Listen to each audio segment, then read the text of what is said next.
since you've been gone, and we haven't been together probably in 3 or 4 weeks, they have been a escalation, we would say, an escalation of war to a degree that we probably haven't seen since maybe the Bay of Pigs scenario in Cuba and missile crisis.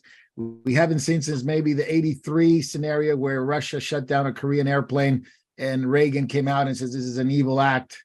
And there was a lot of people concerned at that moment. But I think this trumps that, meaning you have multiple countries. It's not just Russia, US, you have multiple countries here. And you have a president in the Ukraine, Zelensky, who's threatening unsupportive American Congress and unsupportive American senators, saying if the Ukraine loses, Americans will have to send their sons and daughters to die in Europe to defend Ukraine. Now, this is unprecedented. Not only did he castigate Americans last time he was here, saying we need more money, we need more missiles, we need more weapons, but now he's saying we need to send our sons and daughters there to fight for Ukraine, fight for freedom. Jacob, what's your take on it? This is dangerous. Well, first of all, let's remind ourselves of Jesus' take. You'll be hearing of wars and rumors of wars.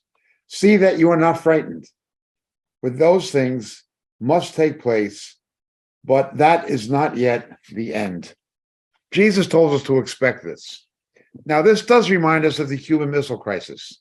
We already see Iranian ships in Latin America, Brazil, with left-wing governments in Latin America.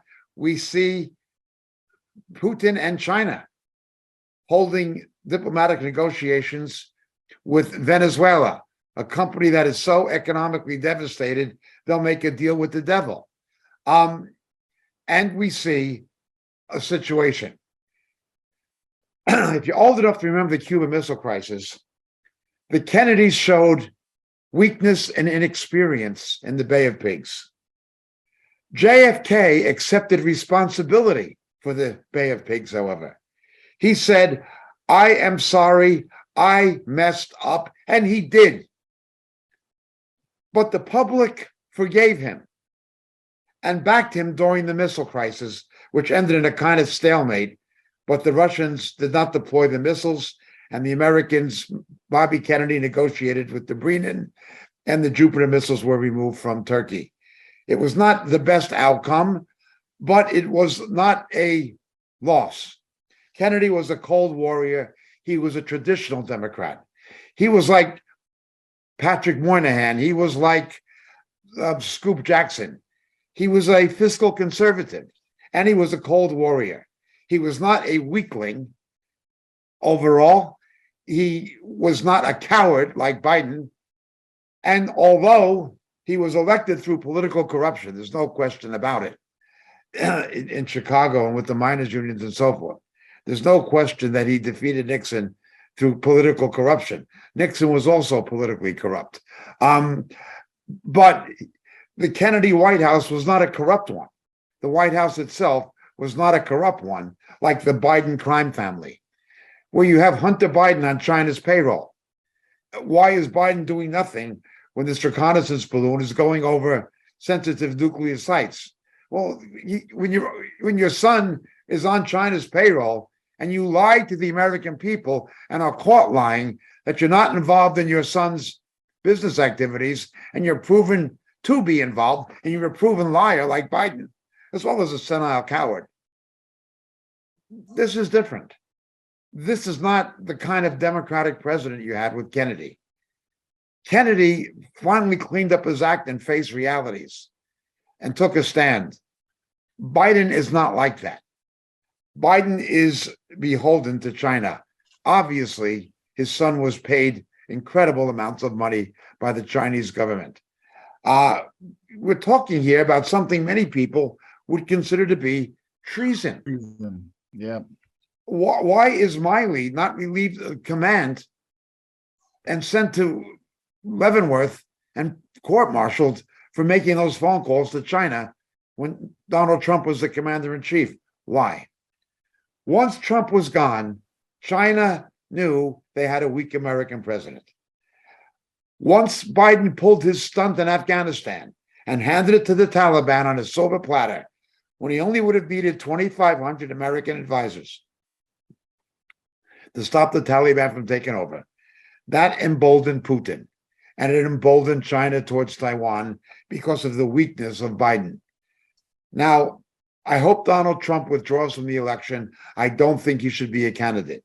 I think he's responsible for the loss of the Senate, along with Mitch McConnell and the Republican National Committee. Donald Trump bears responsibility, particularly for what happened when he backed a Muslim candidate in Pennsylvania instead of the conservative Christian woman, Catherine Barrett.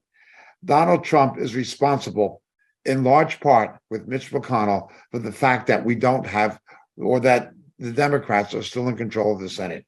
He must accept that, and he is a failed leader of the party because of the results of the last election. He bears responsibility. Then he turns around and has his gay gala at Mar-a-Lago. I hope he does not run again. But he was a strong president. He was a strong president. These things of these wars and rumors of wars would not be happening had he been reelected. Putin would not have done this. Iran would not be this aggressive. They were afraid because Trump killed Soleimani, the terrorist. They would not have done this. China would not have done this. But now that you have the Biden crime family in the White House, a corruptocrat, at least half senile, not very intelligent, and weak. What is happening? Now, he's showing bravery seemingly towards Putin. But don't forget, the Biden crime family was involved with the corrupt Ukrainian government. As we've been saying, Zelensky is not a Churchillian figure like Nancy Pelosi makes him out to be. He's a lesser of two evils. That's all. That is all, a lesser of two evils. Jacob, I got a question on this. You say, you keep saying lesser of two evil. I'm pushing you a little bit on this.